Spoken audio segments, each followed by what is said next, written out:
በስመ አብ ወወልድ ወመንፈስ ቅዱስ አሐዱ አምላክ አሜን። የእግዚአብሔር ቤተሰቦች የእመቤታችን የወላዲተ አምላክ የድንግል ማርያም ልጆች እንደያላችሁበት የጊዜ ሰዓት መስፈሪያ እንደምን አደራችሁ፣ ዋላችሁ፣ አመሻችሁ። የአባቶቻችን አምላክ ቅዱስ እግዚአብሔር ቢረዳን ዛሬ እንግዲህ የቀጣዩን ክፍል ነው የምናየው። ከዚያ በፊት ግን የተጠየቀውን ጥያቄ አጠር አድርጌ ልመልሰው። በዓለ ብስራት እመቤታችን የተበሰረች መቼ ነው ለሚለው እመቤታችን የተበሰረች መጋቢት 29 ነው። መልአኩ ቅዱስ ገብርኤል በዕለተ እሁድ መጥቶ እመቤታችንን ወእንዘ ትፈትል ወርቀ ወሜላተ ይላል። አስተርአያ ገብርኤል ግብተ ሐርና ወርቁን እያስማማች በምትፈትልበት ጊዜ እንግዲህ ገብቶ ትጸንሲ ብሎ ያበሰራት መጋቢት 29 ዕለተ እሁድ ነው። ጌታም የተጸነሰ በዚሁ ዕለተ እሁድ ከረፋዱ 3 ሰዓት ነው እና ብስራት መጋቢት 29 ነው። ግን ለምን ወደ ታኅሳስ 22 መጣ ለሚለው እንደሚታወቀው መጋቢት 29 ብዙ ጊዜ ለሰሙነ ሕማማትና አብይ ጾም ውስጥ ነው የሚሆነው እና ብዙ ጊዜ ደግሞ ለሰሙነ ሕማማት የተጋለጠ ቀን ነው። በፍትሐ ነገሥት ደግሞ በአብይ ጾም በዓላትን ማክበር ፈጽሞ የተከለከለ ነው።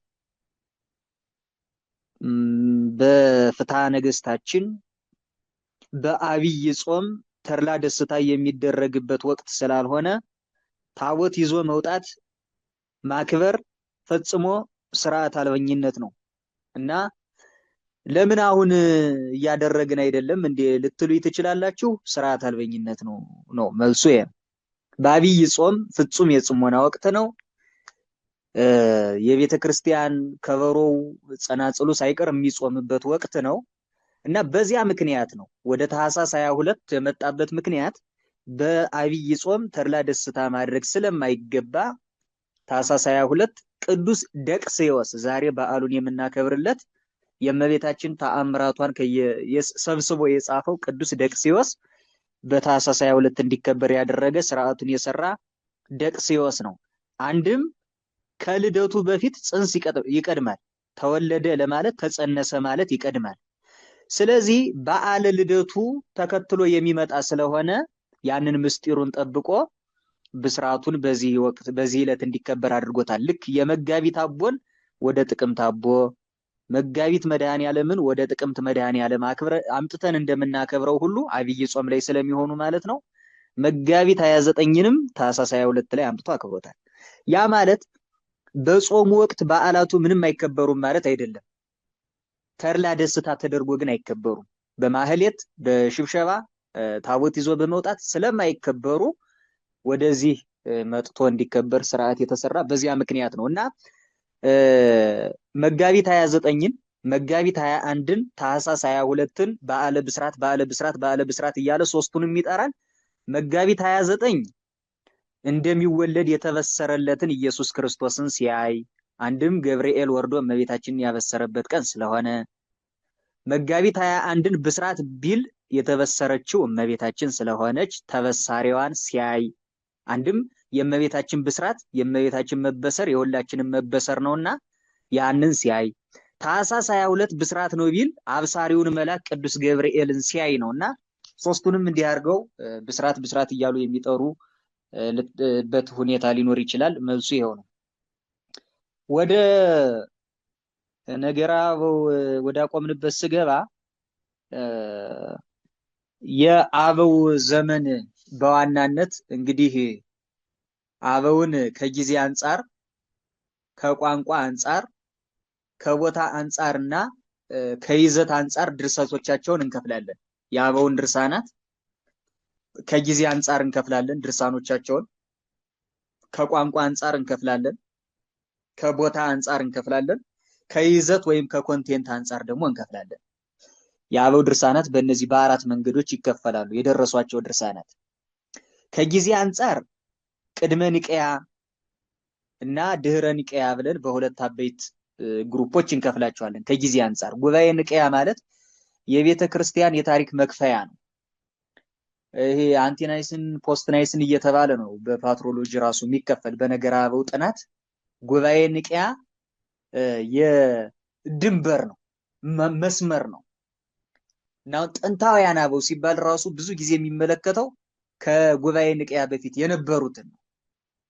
የወርቃማው ዘመን ስንል ደግሞ ከጉባኤ ኒቂያ አንስቶ ከነሱ በኋላ የተነሱትን አበው የሚመለከት ነው እና ከጊዜ አንፃር የአበውን ድርሳናት ቅድመ ኒቂያና ድህረ ኒቂያ ብለን እንከፍላቸዋለን ማለት ነው። ለምሳሌ ቅድመ ኒቂያ የምንላቸው ከአፖስቶሊክ ፋዘርስ ከሐዋርያውያን አበው ከሚባሉት ከነ ቀሌምንጦስ ዘሮም፣ ከነ አግናጢዮስ ምጥው ለአንበሳ፣ ከነ ፖሊካርፐስ ዘሴሜርኔስ ሰርምኔስም ይለዋል፣ ከነ ፓፒያስ ዘሄራፖሊስ እነዚህ ሁሉ አባቶች የቅድመ ኒቂያ ዘመን አባቶች ናቸው። ድርሰቶቻቸውም የቅድመ ኒቂያ ድርሳናት ተብለው ነው የሚታወቁት እና እነዚህ አፖስቶሊክ ፋዘርስ ወይም ሐዋርያውያን አበው በኋላ ላይ እንደተነሱት እንደ ወርቃማው ዘመን አበው በነገረ መለኮት ዕውቀታቸው በጣም የተራቀቁና የመጠቁ አይደሉም። ከነዚያኞች አንፃር ሲታይ ከዚህ በወርቃማው ዘመን ከተነሱት አበው አንፃር ሲታይ ቴዎሎጂካሊ በጣም የሚራቀቁ አይነት አባቶች አሉ። ያ ሲባል ምንም አያውቁም ማለት ሳይሆን ከነዛኞች አንፃር ካየናቸው ጽሁፎቻቸው ቀለል ያሉና ካኖኒካል ሌጂስሌሽኖች ናቸው። ስርዓተ አምልኳዊ ናቸው።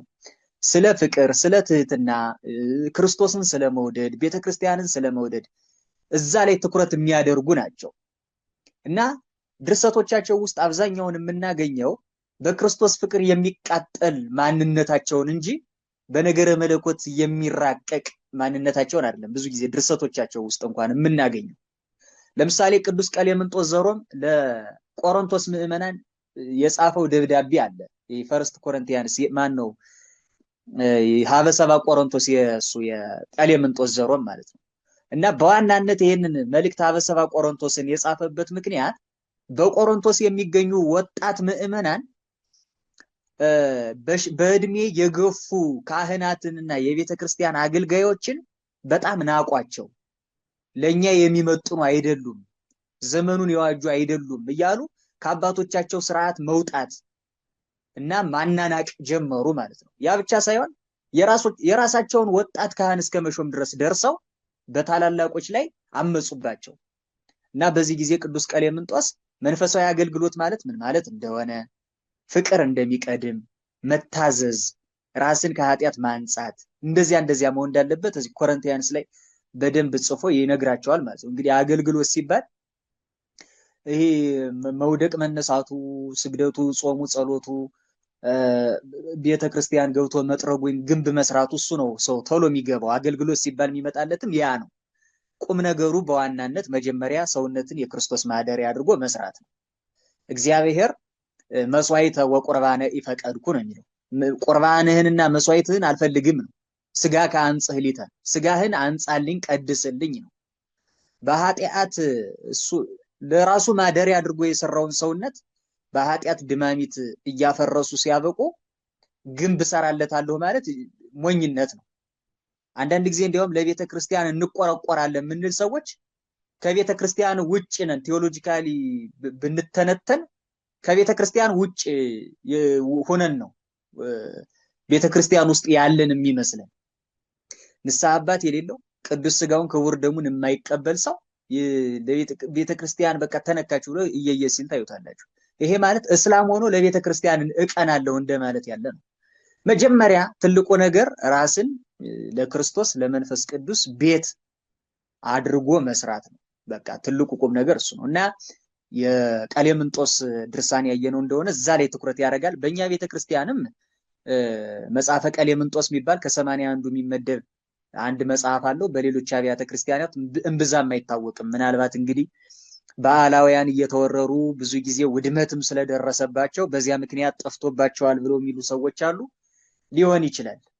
እኛ ጋር ግን መጽሐፈ ቀሌምንጦስ የሚባል ይሄ ዘወትር በ5 ቀን ተኩል ከልጅ ልጅ ተወልጄ አድነሃለሁ ብሎ ቃል ገባለት ምናምን የሚለው ራሱ ያለ እዛ መጽሐፈ ቀሌምንጦስ ላይ ነው።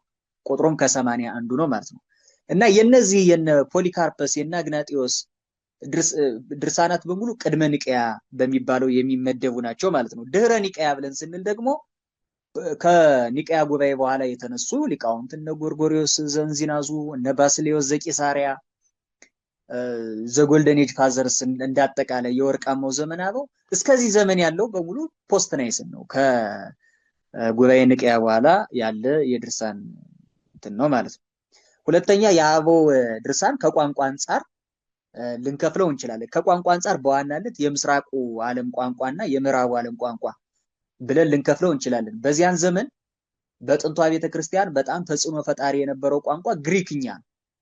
ኋላ ላይ ግን ላቲንኛው፣ በምዕራቡ ዓለም ደግሞ ላቲንኛው ነው እና እነዚህ ሁለቱ ቋንቋዎች በጣም ተጽዕኖ ፈጣሪዎች ናቸው። በተለይ ግሪክኛ በብሉይ ኪዳንም ፈላስፎች ብዙ ፍልስፍናቸውን የጻፉበት ቋንቋ ነው እና ማቹርድ ነው። በጣም የበለጸገ ቋንቋ ነው።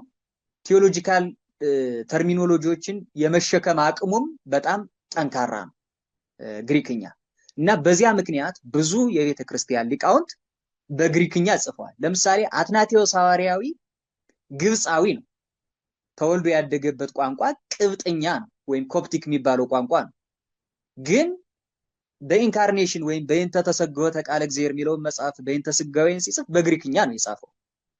ቄርሎስ ግብፃዊ ነው ግን የጻፈ በግሪክኛ።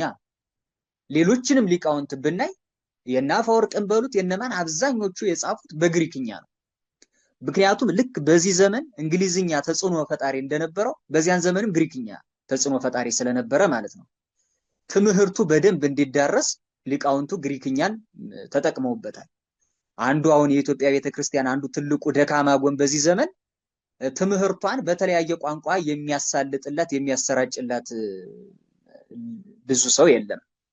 በእንግሊዝኛ የሚጽፉ ሰዎች ብዙ ያስፈልጉናል።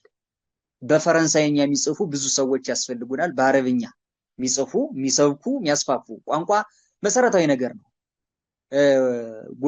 ጎርጎርዮስ ዘኑሲስ በእንተ መንፈስ ቅዱስ የሚል ድርሳን አለው። እዛ ላይ በብሉይ ኪዳን እግዚአብሔር ቋንቋን የሰውን ልጅ ለመበተን ነው የተጠቀመበት የሰናዖርን ግንብ ሲሰሩ።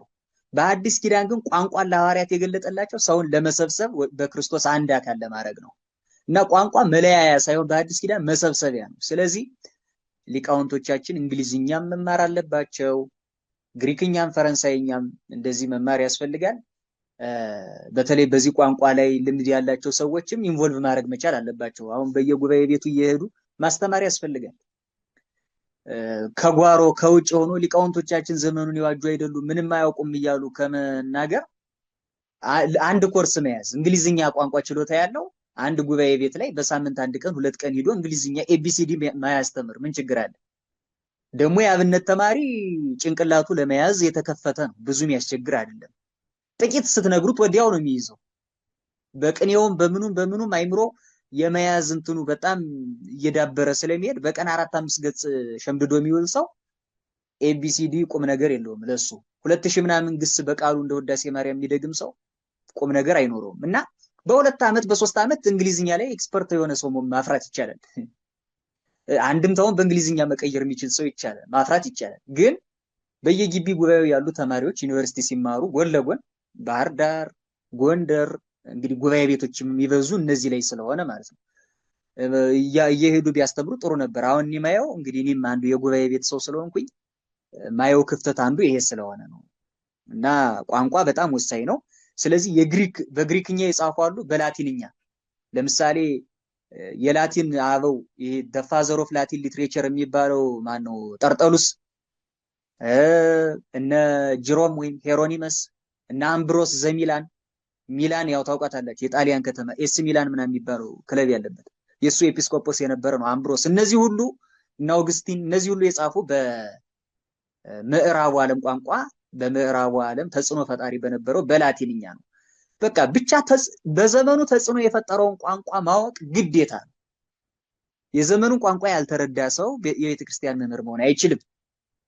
4 ነጥብ አይችልም። ዛሬ ኔትፍሊክስ፣ ዩቲዩብ፣ ቲክታክ ላይ ተዘፍዝፎ የሚውልን ወጣት የዛሬ 300 ዘመን የተጻፈ አንድምታ ይዤ አንድም ብለው እሱ 2ም 3ም 4ም ብሎ ሌላ ዓለም ውስጥ ገብቷል። እንዴት ነው የምንግባባው? ከባድ ነው እና ከዚህ አንፃር ቋንቋ ከዛ ውጭ ግን በሱርስት የተጻፉ ቋንቋዎች አሉ። ሲሪያክ ሊትሬቸር የምንላቸው እነ ኤፍሬም ሶሪያዊ እና አፍራሃት ምናምን የሚባሉ ሊቃውንት በሶሪያ ልሳነ ምድር የተነሱ የጻፉበት የቅብጥ አለ። በኮፕቲክ ቋንቋ የተጻፉም አሉ፣ በአርመንኛ የተጻፉ አሉ። ሌላው ደግሞ የግዕዝ ሊትሬቸር አለ። ግዕዝ ራሱን ችሎ አንድ ዓለም ነው። ግዕዝ ወርልድ ነው የሚባል ራሱ በስነ ጽሁፍ እነ ፕሮፌሰር ጌታቸው ኃይሌን የመሳሰሉ ታላላቅ ሊቃውንት ሲናገሩ ግዕዝ ራሱን የቻለ አንድ ዓለም ነው። በቃ ተዘርፈው የሄዱት መጽሐፎች እንኳን ምን ያህል ብዙ እንደሆኑ ይታወቃል። እና ጥንታውያኑ ቋንቋዎች የምንላቸው እነዚህ ነው። ከቋንቋ አንጻር ደግሞ የምስራቅ የምዕራብ ብለን ግዕዝ ያው ከምስራቁ ስለሚመደብ በዋናነት የግሪክ እና የላቲን ተብሎ ከዛ ውጭ ግን በቅብጥኛ በአርመንኛ በግዕዝም ተጽፏል ማለት ነው። ከቦታ አንጻር አበውንና ድርሳኖቻቸውን የእስክንድሪያ አበው ድርሳናት፣ የአንጾኪያ አበው ድርሳናት፣ የቀጰዶቅያ አበው ድርሳናት እያልነ እንከፍላቸዋለን። የኢትዮጵያ አበው ድርሳናት እያልነ ሊቃውንቱ በተነሱበት ሀገርም በሀገራቸው መጻፍ እንችላለን። የእያንዳንዱ ሀገር ሊቅ የየራሱ የሆነ ቴስት አለው። ለምሳሌ የእስክንድሪያ አበውን ድርሳን መጻሕፍቶቻቸውን ስናይ ሞር ዶግማቲክ ናቸው። የክርስቶስን አምላክነት ዲቫይን ኔቸሩን ይበልጥ ማብራራትና አምላክነቱ ላይ አጽንኦት ሰጥቶ መናገር ይቀናቸዋል። በአንጻሩ ወደ አንጾኪያ አበው ስንሄድ ደግሞ ስጋዌው ላይ ያተኩራሉ። ሰው መሆኑን አስበልጠው ይናገራሉ። እንደዚህ አይነት የአጻጻፍ መንገድ ልዩነት ይኖራል። ግን ሁለቱም ሃይማኖታቸው አንድ ነው። በክርስቶስ አምላክነት ያምናሉ እና የየራሱ ቴስት አለው። ከሀገር ሀገር ስትሄዱ ኢትዮጵያ ውስጥ እንኳን ስትመጡ ከ13ኛው መቶ ክፍለ ዘመን ይሄ አጼ ዘርዓ ያዕቆብ ከነገሰበት ዘመን በፊት የነበሩ የኢትዮጵያ ሊትሬቸሮችን ስታዩቸው